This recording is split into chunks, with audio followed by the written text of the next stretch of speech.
Good morning, everyone. I understand Saturday morning and, something a little not fun, but, something that we have to do and we must do. I mean, so I would put it as a task, what we're probably going to, go over today is something that it's a life skill, I think, which is essential, given what has happened over the last 2 years, the pandemic.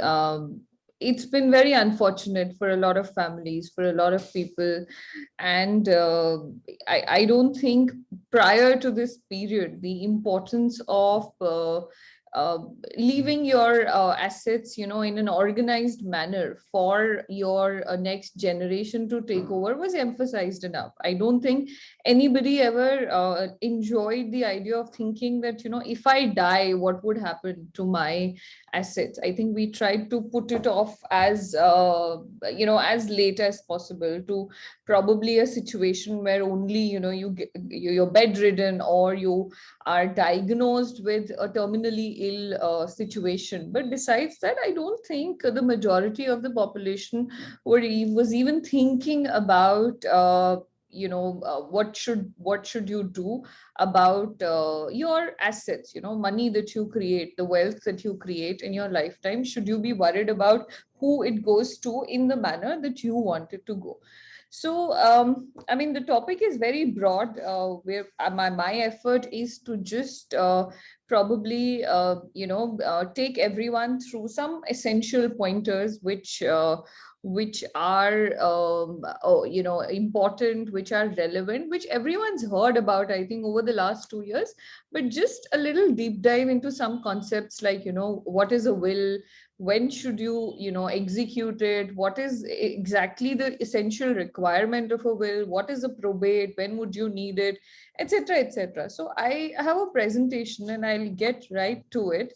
I'm happy to take questions. If during the presentation you want to stop me and ask anything on the slide, please do that. Or in the end, whichever works for the audience, I'm happy with it either way. Two disclaimers that I would like to put is that I will not be covering any tax aspect here, because this is a general overview about the law, what the requirements are, what are the legal principles, and some practical insights from the experience that people in my profession come with, having dealt with these things. But it's not about tax, so that's a disclaimer that I do want to put. It's not about tax planning for your assets. I will just get right to it. Are you able to see my screen? Yes, okay, great. I am not a PPT person, but this time I decided I will. So please bear with me.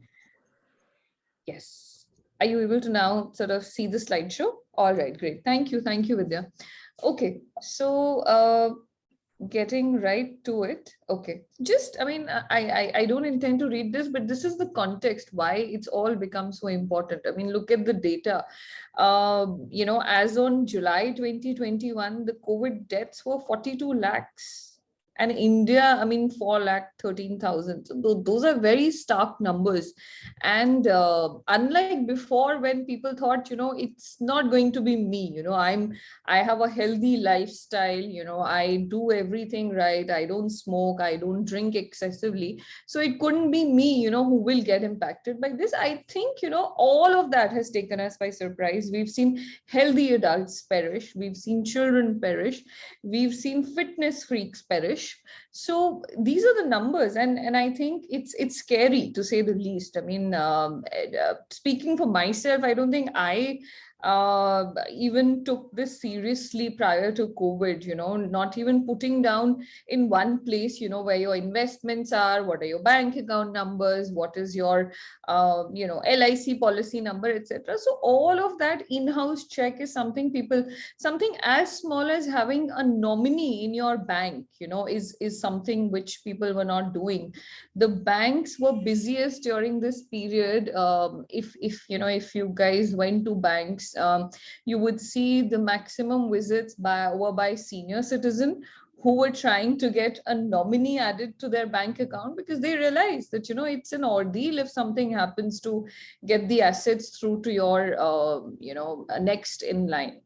Again, very, very horrible, scary numbers about children who were orphaned, as of again July 2021, 1,700 children and 9,300 children who lost one or, were abandoned.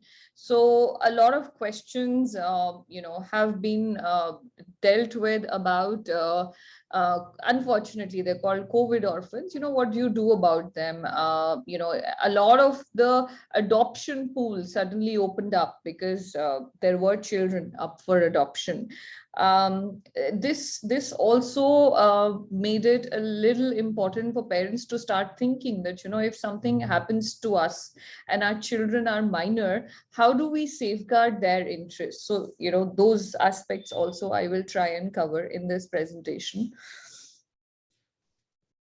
Okay, so we get right to succession. Okay, it might look complicated, but it's fairly simple. And I mean, I know the flowcharts, etc., make it look like a big deal, but very simple. Two principles. Either you write a will or you don't write a will. There are only two scenarios. So when you write a will, there are two laws, which cover you. If you're a Hindu, Christian, Sikh, Buddhist, Jain, Parsi, Jew, there's the Indian Succession Act. For Muslims, you go to the Muslim personal law. Now, the other scenario where you do not write a will, we've got different legislations again based on the religion. So this law and the implications are entirely in two buckets. One is if you write a will and you die, and the other is when you don't write a will and you die. And in this presentation, I will divide and cover both the aspects and explain what would happen if there is a will and what would happen if there is no will. If anybody wants to sort of spend more time on this slide, I'm happy for you to take a look at it. But like I said, it looks complicated, but it's fairly easy. Only two scenarios. All right. Again, looks complicated, fairly easy. And this is what I will try and cover during this presentation, that the entire will has a life cycle. So it starts with planning about your assets. It goes to execution of a will. And then it's about the will taking effect, which is always on death and not before. So if you write a will today, the will comes into operation only upon death. So that's what we call a life cycle of a will, which requires you first to plan your assets. We're going to go through that in this presentation. Then it requires you to execute the will. Now, execution, it should be a valid execution. What are the essential requirements? What are the optional requirements? How do you make it watertight? So those are the things that we're going to talk about.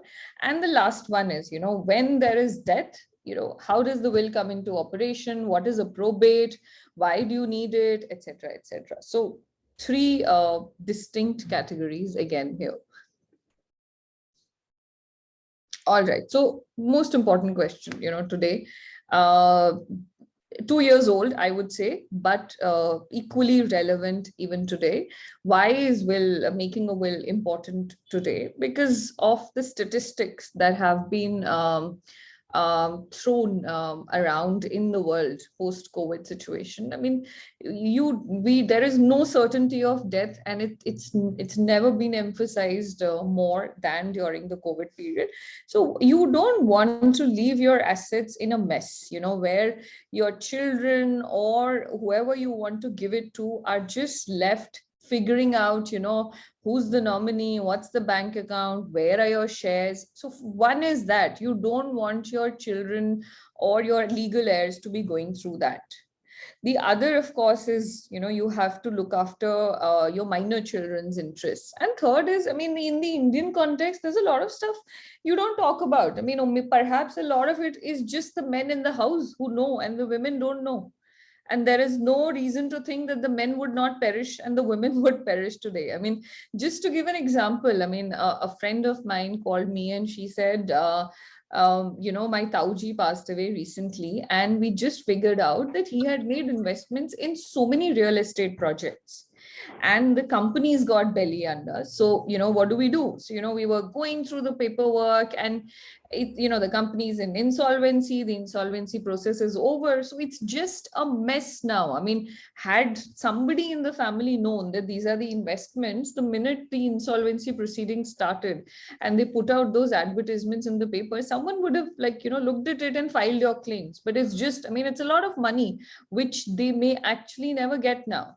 I mean, the company is gone effectively. So stuff like that is very important. I mean, I think it's important to realize that that the time and age where you wanted one person to exclusively know about all the assets in the family and not share it with the others is probably is a gone era. I think you have to have stuff written down. You have to have people you trust know about it, so that the transition is not so painful as it will be if you've just left everything in a mess. All right, so this manner of documenting assets is the first part of the life cycle of a will, which is planning your estate. So, what do? Very simple. You start sort of creating one sort of place where you write down everything. What are your assets? What are your liabilities? What are your bank accounts?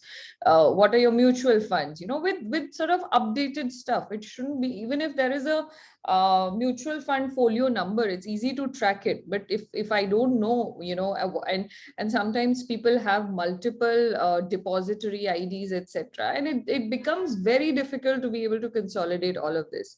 So first step and the easiest step is to just put everything together, put down your password somewhere, share it with one trusted person, and then you've got to have somebody who knows that this inventory of your assets exists. So that's the first bit.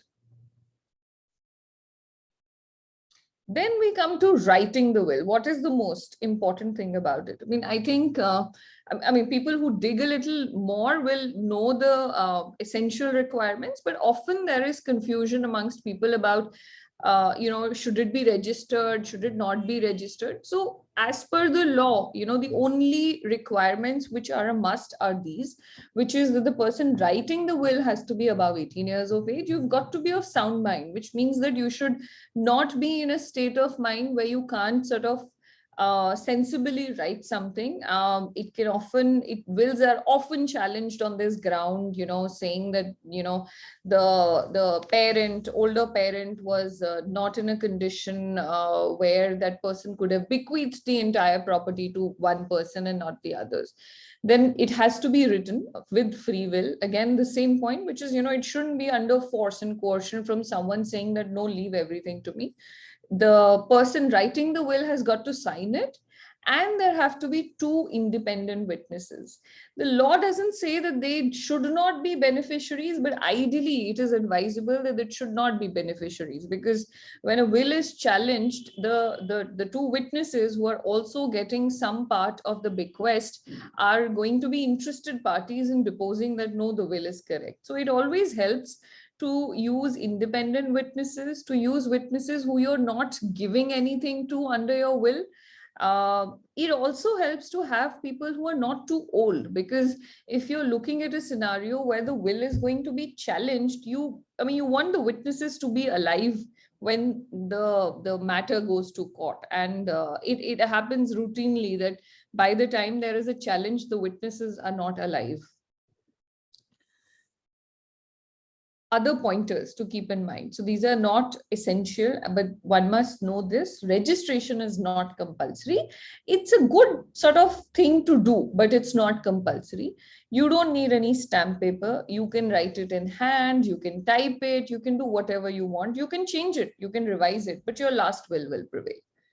So these are important because often people ask, do I need to register it? It's not required. But if you do, yes, there's an additional proof that, there was a will, it was registered, it is in public records, and there's no stamp paper needed either. If I'm going too fast, please stop me, because I feel that, I speak fast and I do it a little faster during presentations. So please feel free to stop me if you think that I'm going too fast. Otherwise, I will just continue. All right, another question that often comes, and my purpose of jotting all this down was to try and cover all routine practical aspects. Often people will ask, can I give everything to somebody else? Or, can I, if I have two children, can I exclude one from the bequest? The answer is yes, it's a will. You can give it to whoever you want. There is no requirement in law that you have to do an equal distribution of your assets between your children. And that's very important to know. I mean, if you want to give everything to a charity, you have every right to do that. One very important thing to also remember is that in will, you can only bequeath your self-acquired assets, or let us say you've got something as ancestral property, which is your share alone, then only your share.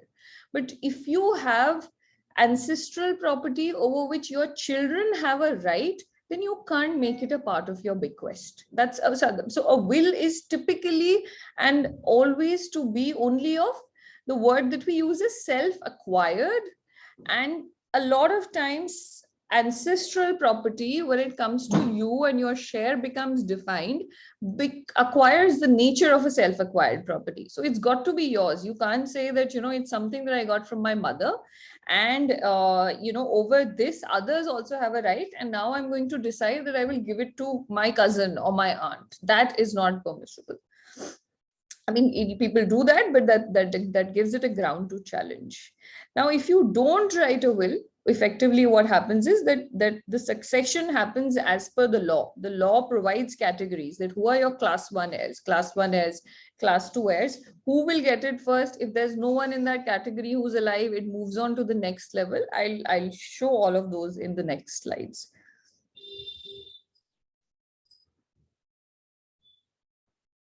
Okay, another very important popular concept is the concept of a life estate. Now, what is life estate? It is that I'm giving you something to enjoy during your life. But when you die, you don't have a right either before your death to say that I will give it to somebody else. So that's called a life estate, that I'm giving it to you only to enjoy it during your lifetime. So you can't sell it, you can't create any other interest.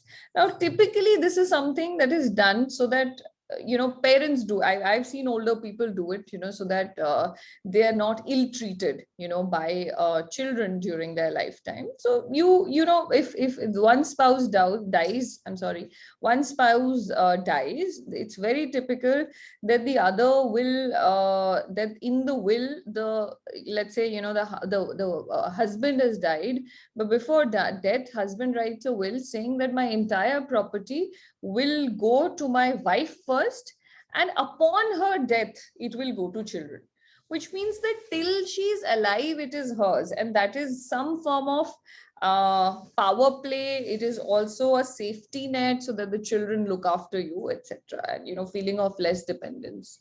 That's an aspect that I think is very practical.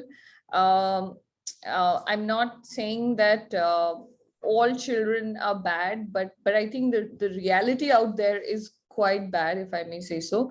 The kind of cases, that come to court where the children, whether it's the son or the daughter not taking care of the parents, and throwing them out only because of money, is, in terms of statistics, the numbers are very scary. So this is something people do even in a situation where your children might be very loving, very caring, very nice to you. All right. Okay. This is another very, very important aspect. As laymen, everybody says that, look, if I've written a will and the other person can take me to court and challenge the will, what's the entire point? I mean, then what is the sanctity of writing a will if it can be challenged in a court of law? So the answer to that question is no one can stop another person from going to court. But what you can do is you can try and make your will as watertight as you can, so that the day it is challenged in court, the chances of the challenge surviving or succeeding are minimized. And those are against best practices which you do in terms of executing your will, which is the second stage of life cycle of a will. So I mean, I'll read this out, and this is again, this comes from practical insight. It comes from cases, where people did this, and the courts found that the challenge to the will was completely frivolous and rejected those challenges. So something like, a narrative in a will, instead of just doing a bullet pointer, okay, I have 5 houses, one to this, one to this. If you're trying to exclude some children, from your estate, or if you're trying to do a disproportionate division of your assets between your legal heirs, it's always very useful to write a narrative and explain that, look, okay, I have 5 children, only one son, is living with me, and he's the one who's looked after me. The other 4 are settled abroad. I've provided for them. I've given them education. I've given them XYZ. I've given them more than enough, but the rest which I have today, I don't want to leave it to the others. I want to leave it to only one son. So it helps in building and giving the court that background as to the reason why the other children are excluded. Because in absence of that, every child sets up a case that, we were all looking after the father. It's impossible that the father could not have left anything to us and given it to only one person. So the person who is writing the will must explain and give, in his own words and in his own language, he must explain why is he doing the division of his assets in the manner that he's choosing to.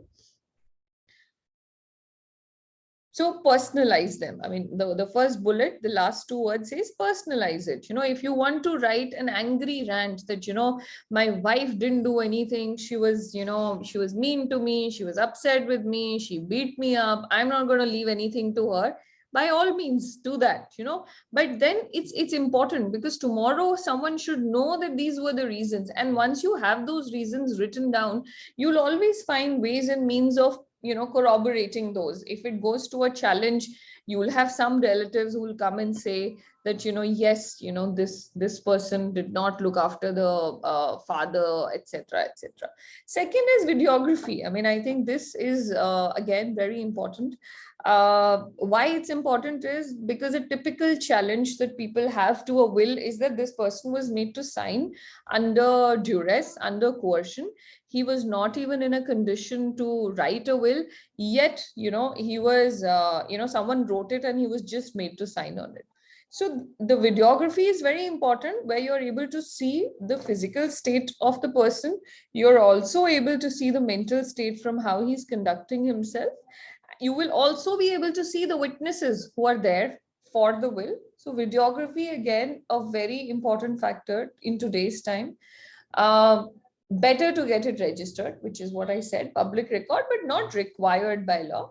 And the last is also very important, which is you get a medical certificate certifying. So if the person who's writing the will is really old, 80 years, let's say he has Alzheimer's, but he also is, okay to write a will, and he's aware of what he wants to do, it'll be important to get a doctor's certificate who says that, yes, his state of his mind is and memory is absolutely correct. It's not that, he's you will have a contemporaneous medical certificate or a doctor coming in saying that, no, I was his family doctor. He was losing his memory by the time he wrote his will. So I don't think he could have written what he did from his memory. So if the person who's writing a will, it's important to create some, these are all, I mean, what are these facts? These are pointers for trying to make your will watertight, and from making sure that no flimsy, frivolous challenge to a will stands in a court of law. Any questions on any of this so far? No. Okay. All right. Okay, another aspect is family settlements. If you have a big family and you have a lot of assets to deal with, and it's unlikely that there will be a very equal distribution of all the assets. So typically these family settlements are also very useful. You can draw up a document amongst all the family members who are agreeing and signing that, yes, we have all agreed that this is the entire family estate, and I'm getting this, he's getting this, that person's getting this, and you can get it registered. So these documents also help you in dealing with a situation where somebody then challenges and says, no, this was wrong, we all should have gotten equal, the money value of my share is less and that of the other is more. So this is another option which people deploy to avoid disputes. Coming to probate, I'm trying to just keep a track of time. Coming to probate. So probate, I think as a word, everyone would have heard of a probate. Let's try and break it down. What is a probate? It's effectively a certificate which the court gives you. And that certificate only proves that there is a valid will, and that it grants the rights to the executor to administer the estate of the deceased. Executor can be mentioned in the will by the person who's writing the will. So it's a certificate. The court has seen the validity of the will and then certified that here I'm granting you a probate. Sometimes it is unchallenged, which is that you file for a probate and the will is not contested. So the probate is given in an uncontested scenario. Sometimes it is challenged, So in that case, the court will hear the challenge, look at the witnesses, look at all the evidence, and then the probate comes through, which makes it a little longer. Whether probate is required mandatorily everywhere in India, the answer to that is no. I'll come to where it's required. Whether a will mandatorily requires a probate depends upon the religion and the jurisdiction with which the will has nexus. So two important things as per law: your religion and the jurisdiction with which. So if I have property in Himachal Pradesh, whether a probate will be required or not will depend on that law and my religion, and we'll come to that. This is that slide. So when is a probate mandatory? If your will is made in Calcutta, Chennai, Bombay, or if it is made outside these territories but relates to immovable property situated within these territories. It is not mandatory where the will is made outside Kolkata, Chennai, Mumbai, example Delhi, and does not deal with immovable property in Kolkata, Chennai, Mumbai. So in Delhi, a probate is not compulsory if a will, which is the last bullet point, if a will is made by a Hindu in Delhi, Noida, or Gurgaon and does not deal with the immovable property in Kolkata, Chennai, Mumbai, then the probate is not mandatory. Again, sorry, the slide makes it look complicated, but the simple point is that, if it's Kolkata, Chennai, Madras, Kolkata, Chennai, Bombay, it is mandatory. And if it's not those places, but the property is in those places, even then it is mandatory. But if you're Hindu in Delhi, Noida, Gurgaon, and I've taken those specific examples, and the property doesn't belong to those three states, then there is no probate, which is mandatory. This is important because although we know that in Delhi, as per law, probate is not mandatory, but you have all sorts of authorities asking you for a probate, So sometimes if you have an immovable property for which you want to get mutation after, if that property has come to you and you want to get it mutated in your name, if it's a DDA property, sometimes the DDA will ask you, you get a probate. There is if you want to fight it out in terms of not getting a probate because it's not required, there are ways and means of doing that, but this is a practical reality wherein, I think the authorities just err on the side of caution, and they still tell you to get a probate, which is a court certificate that the will is valid, and only then do they want to give effect to the will. So if it's an immovable property, the sub registrar will do a mutation only if you get a probate. If it's a bank sort of assignment, if in the bank the money has to be transferred to you, the bank might ask for a succession certificate, stuff like that. So at a practical level, the authorities, I think, do things on their own whims and fancies, but as per law, a probate in Delhi NCR is not required. Okay, this again, I think everyone's figured this out during COVID. It's important to have a nominee in all your assets. It can get very the process of transfer and transition can become very time consuming if there is no nominee, because you'll then be asked for a ton of paperwork to show that you're the only legal heir, then get a no objection certificate from others if there are other legal heirs. So the entire process gets complicated if the simple nominee step is missed in your documentation. Nominee and legal heir are two different things. For instance, you might write, let's say, some cousin of yours as a nominee to a mutual fund, but she will not be your legal heir. So if in your investments, you have somebody as a nominee, that person's the nominee, I'm sorry, important nominee. Yes, legal heir's interest will override. So if you've got a nominee who's not your legal heir, and there is a legal heir also, if you don't provide for a nominee, then the legal heir gets everything. So if you want something to go to a nominee, who is not your sort of direct dependent or direct family, you will have to nominate that person.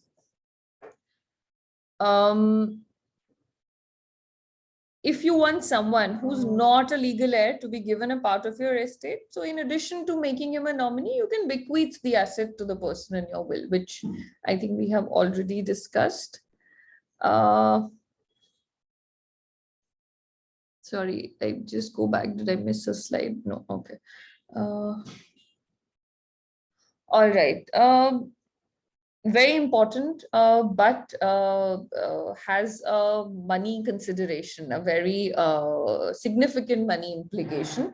So and we're all talking about this in a scenario where there are going to be disputes, there are going to be conflicts between people who get the estate. Gift is as good as a sale, a transfer. So the reason people don't do a gift and leave it till the stage of, because gift is something which, I will do while I'm alive. Will is something which I write today, but it comes into operation at the end, when I die. If you want to do a gift, you will have to pay stamp duty as per a sale deed. And that's the biggest reason why people don't do it. However, this is the easiest and the cleanest way of making sure that there is no dispute on a property. So today, if I have 5 houses and I want to gift one to, let's say, a distant cousin and not have everybody fighting over it, the easiest is for me to just gift it and then incur that stamp duty on it. But the main reason, as the second bullet says, is because people don't do a gift and do a will, is because will is operational on death, and the beneficiary does not have to pay a stamp duty on mutation of their property in their favor. But there is so when you get a probate, they do a valuation of the property. There's some percentage of money which is still to be paid, but it's not the same as the stamp duty and the registration fee, which is payable on a sale deed.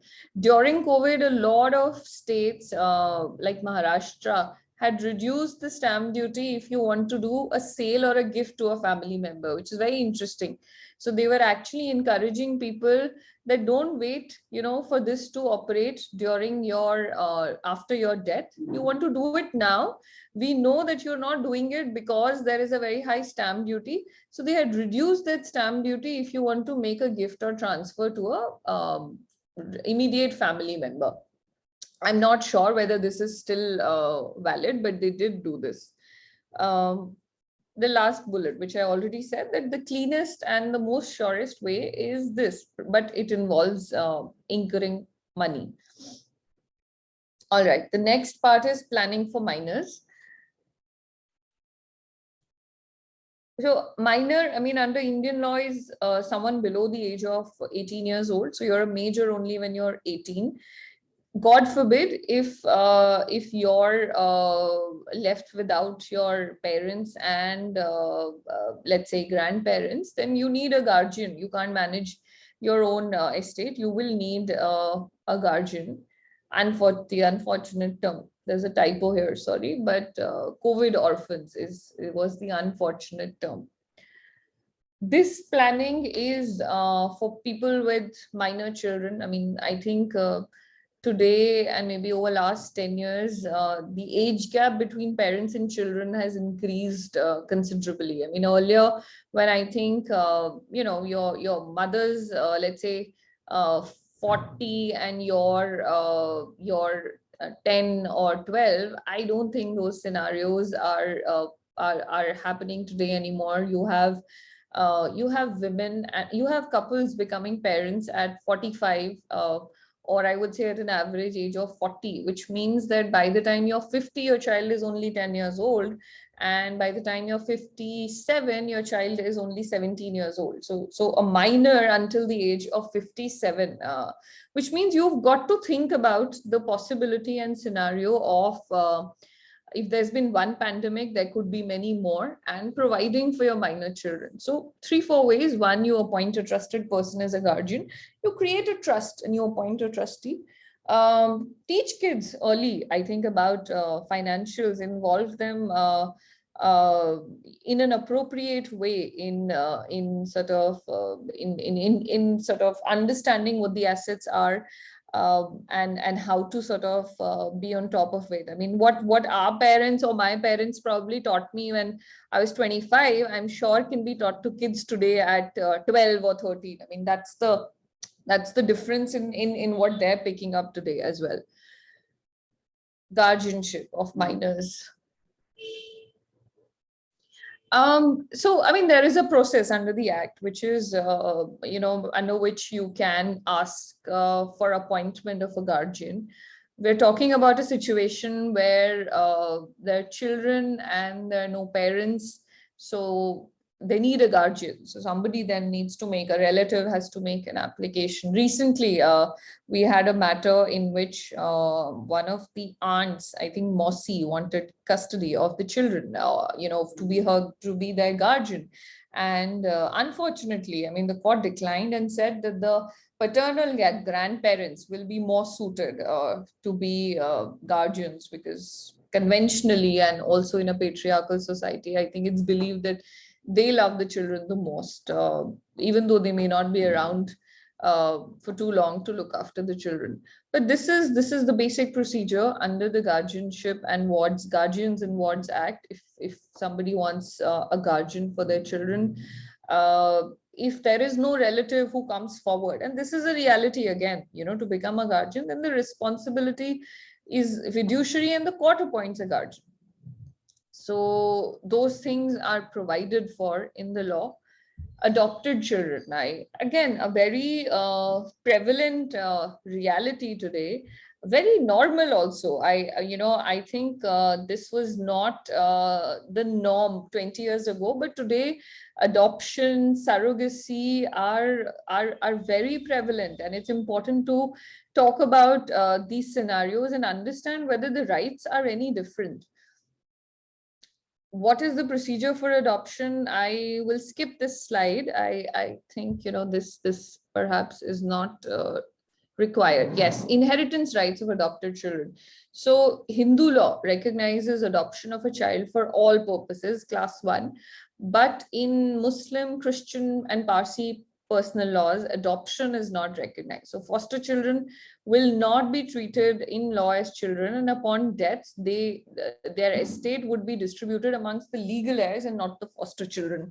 So, I mean, this is important, that if you are of a religion which does not recognize adoption and does not give rights to adopted children for property, then you need to think about structures for doing that. Because unfortunately, if you go away without writing a will, they're going to land up in a situation where even if there's no legal heir, maybe the state will take over all the assets and the children will not get anything. What happens to already vested property of a minor children? So if once adopted, that property will continue in that person's name. So effectively what this means is that in your biological family, once you're adopted, you relinquish any rights that you may have from the biological family. But if there is any property that is vested in him before adoption, then you will continue to have that right. So if there is any ancestral right that the child gets on birth, he or she will continue to have that. This is the second bit. Like I said, two buckets. Either you are somebody who writes a will and then dies, and the second is where you don't write a will and you pass away. This is the scenario which is called intestate succession.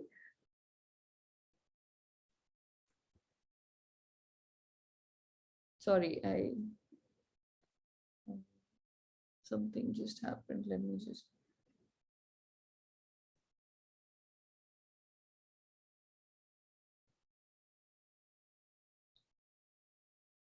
Yes.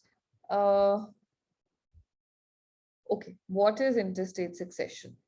So when a person dies without a will, or where will is not for the entire property. The second category example will be, I have 5 houses. I write a will for one house and I don't include the other 4 houses in the will. So those 4 houses will be dealt with as per the rules of intestate succession. Now, what you have here in terms of law, you have the Hindu Succession Act, which is applicable to Hindus, Buddhists, Jain, and Sikhs. Women's right to ancestral property is secured, etc. I mean, I'm not going to touch upon that. Yes, what are the rules of intestate succession for a Hindu male? Slightly technical, but again, I mean, once you get to it, it's easy to understand. So if you have a Hindu male who dies without writing a will, then there is an order which follows, in which, so there's class 1, then there's class 2, then there is something called agnates, and then there's something called cognates. And we'll see who those people are. They're all sort of defined in terms of this is the, yeah. So are you able to see this? Okay. So if you see, so the slide says Hindu male married under Hindu Marriage Act. Are you survived by any of the following? These are all, the first big block is called class 1 heirs: son, daughter, widow, mother, son, daughter, widow of predeceased son, son, daughter, etc. I mean, I'm not going to read all, but effectively this is your class 1 heir. The box on the right hand side says these are class 1 heirs. All of them in this class inherit your estate simultaneously and to the exclusion of all other heirs not forming a part of the list. What this means is, if let us say X Hindu male dies and he has a son, he has a daughter, he has a widow, and he has a mother. If he has all these 4 people, then everybody gets 1/4 of his estate. So they all, and nobody else will get it in the second box. Now, if you're not survived by any of these, if you see father is not a class 1 heir, mother is. So Hindu male married, are you survived by the son, daughter, widow, mother? If the answer is no, and we go to the second box, which is, are you survived by any of the following? And the first is father. Then these are called class 2 heirs. They inherit your estate sequentially. That is, a higher entry in this list excludes all other entries. So X dies. X is a man, he dies. He doesn't have a son, daughter, widow, mother. He doesn't have anybody in the first block right till the end, which is daughter of a predeceased daughter of a predeceased son. But he has a father. Now, if he has a father, it goes sequentially and there is nobody else, then the father gets it. So that's how. So there is a sequence figured out in the in the statute which explains who's your class 1 heir, who's your class 2 heir, and you get, this is only for Hindu male. Imagine we had to learn all this, in law school for our family law exam. It was quite an ordeal. Okay, what are the rules for female? So if there is a Hindu female who dies and does not write a will, how does the property devolve? First, through sons and daughters, which includes the children of a predeceased son or daughter and husband. So these will be your first leg. Second, on the heirs of the husband. Third, upon the mother, father. Fourth, fifth. So this is, so again, there's a sequence which is provided for in order to deal with who will have a share in the property. Property inherited by a Hindu female from her father or mother would revert to the legal heirs of her father in case she does not have children. So the law has dealt with possibly all scenarios. What are the rights of daughters? I mean, there are now Supreme Court judgments which have confirmed that, daughters have the same rights as sons in joint family properties. And your rights don't change if you get married or, there is a death of the husband or death of the father. It doesn't mean that your right to your father's property will go away or your, grandfather's property will go away. And that is all from my side. I hope I was not too fast and too quick. The idea was to give a very gender neutral overlay of how the two scenarios of writing a will, not writing a will, you can deal with this and maneuver them. I'm happy to take any questions on this now.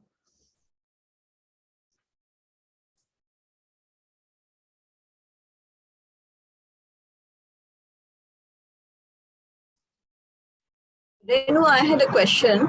If we go back to the first slide, you remember, there's a Succession Act 1956. Yes. And there is another Indian Succession Act 1924 something. So what is the basic difference? Why do we need to have these two? It's for different religions. I'll go back to it. Okay.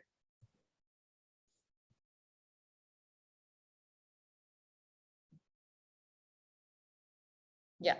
So if you see, for the Indian Succession Act is when you make a valid will, Hindu, Christian, Sikh, Buddhist, Jain, Parsis, and Jews. But when you don't make a will, then you come under Hindu Succession Act for Hindus. And then you have Indian Succession Act for Christian Jews. I mean, there's a split in that manner. That's how the laws have been made. Okay. So Indian Succession Act actually applies to those who have made a will and the Christian Jews and Parsis who have not made a will. Yes, you're right. You're right about that. So what is the basic difference between these two acts, 1925 and the other one, 1956? See, I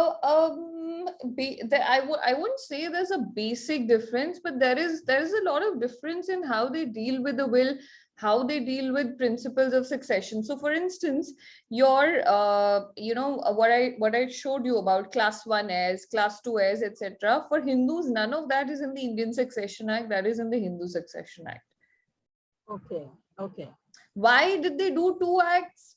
Honestly, I didn't think about it. Possibly because the Indian is 1925 and 56 after independence. This was sort of consolidating. I think there were a few Hindu laws which covered this. So I think it was that. But sorry, I didn't sort of check as to why exactly they didn't consolidate these at the end. No problem. You answered the question actually.